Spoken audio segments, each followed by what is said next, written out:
Well, good evening, visitors. Welcome to the Australian War Memorial's Last Post ceremony.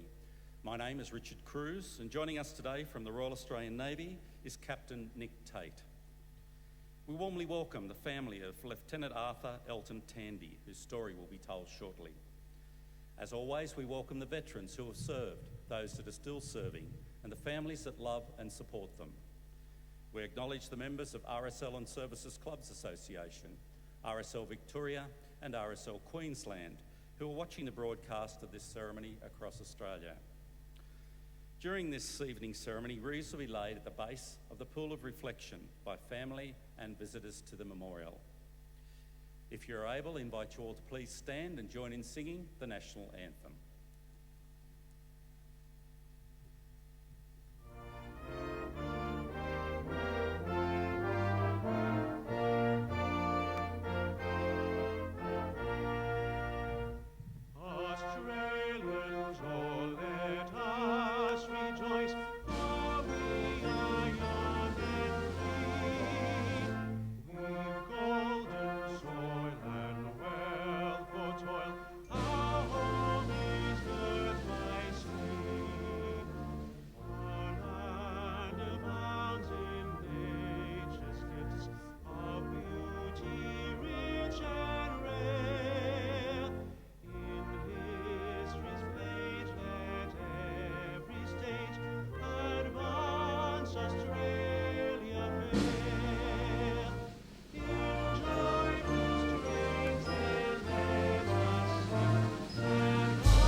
If you're able, please be seated.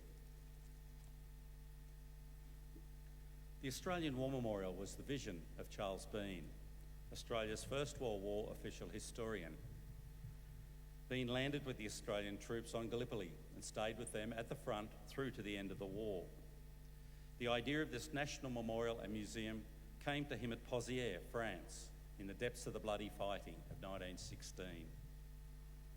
Bean's idea was this would be a place where families and friends could mourn their loved ones buried in faraway lands.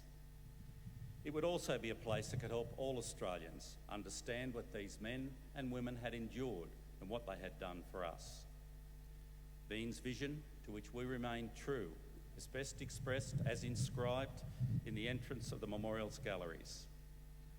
Here is their spirit in the heart of the land they loved, and here we guard the record which they themselves made.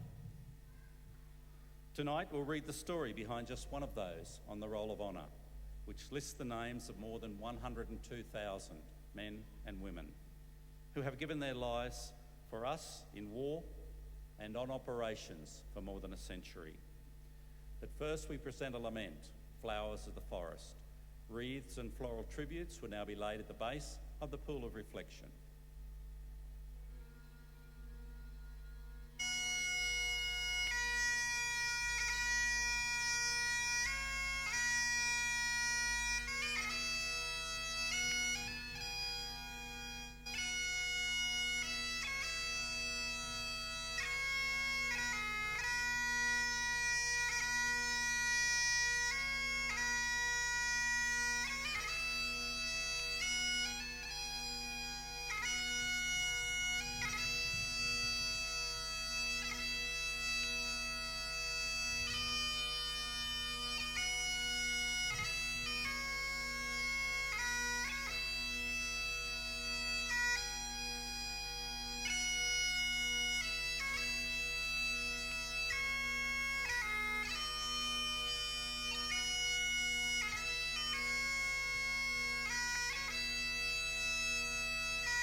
Today, we remember and pay tribute to Lieutenant Arthur Elton Tandy.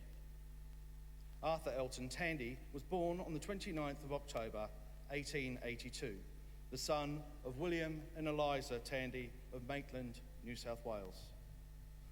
Arthur attended school at Bulwarra in East Maitland, Maitland High School, and later the Sydney Technical College.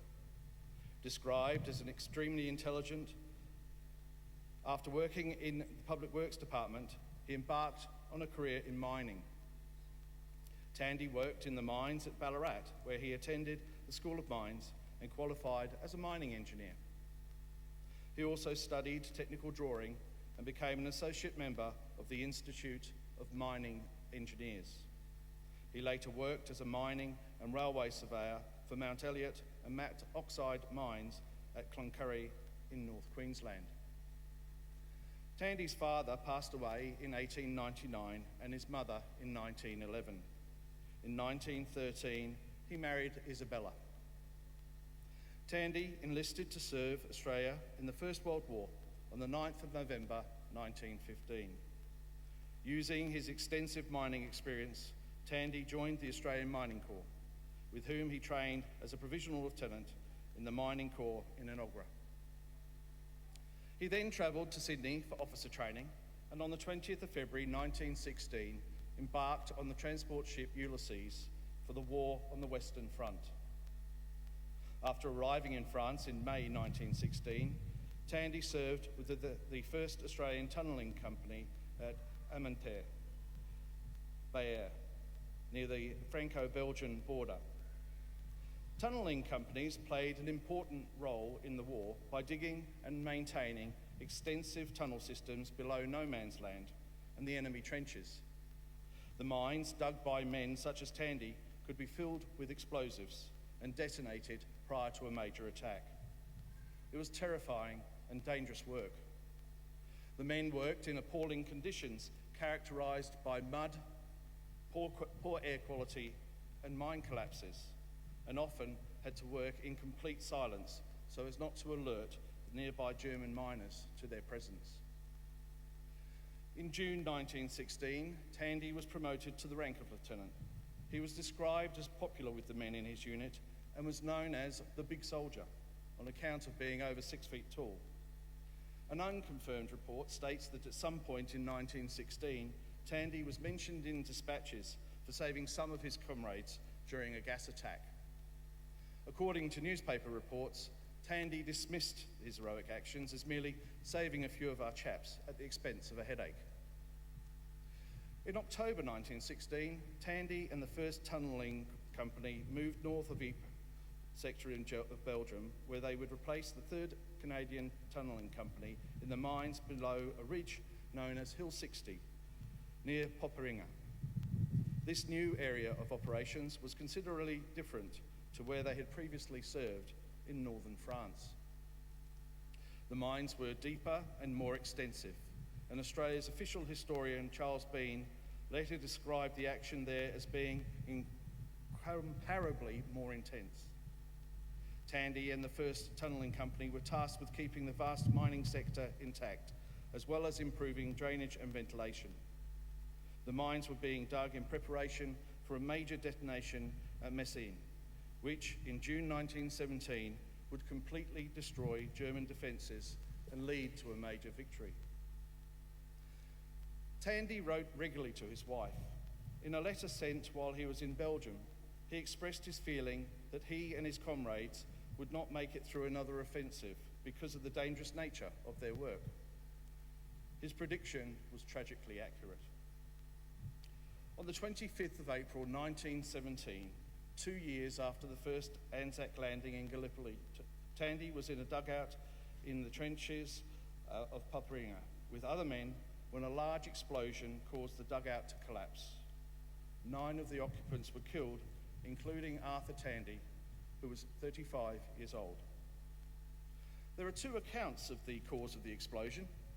One account states that Tandy and his fellow officers were inspecting a sensitive detonator, which accidentally set off high explosives and killed the men instantly. Other accounts state that the dugout was struck by a heavy German mortar, during a period of particularly heavy shelling. Today, Tandy's remains lie buried in the Popperinga New Military Cemetery in Belgium, where nearly 700 soldiers of the First World War now lie. His name is listed on the Roll of Honour on my right, amongst almost 62,000 Australians who died while serving in the First World War. His photograph is displayed today beside the pool of reflection. This is but one of many stories of service and sacrifice told here at the Australian War Memorial. We now remember Lieutenant Arthur Elton Tandy, who gave his life for us, for our freedoms, and in the hope of a better world.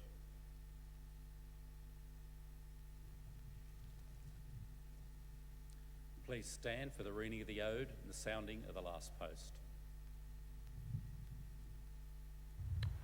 They shall grow not old, as we that are left grow old. Age shall not weary them, nor the years condemn. At the going down of the sun, and in the morning, we will remember them. We will remember them.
Lest we forget.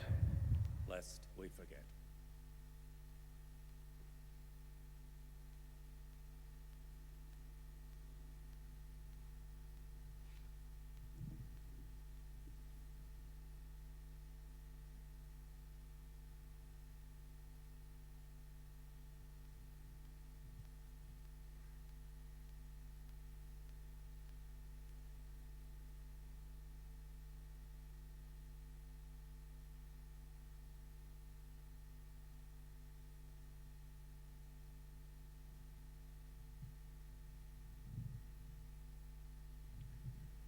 We leave you this evening with the words of the memorial's founder, Charles Bean.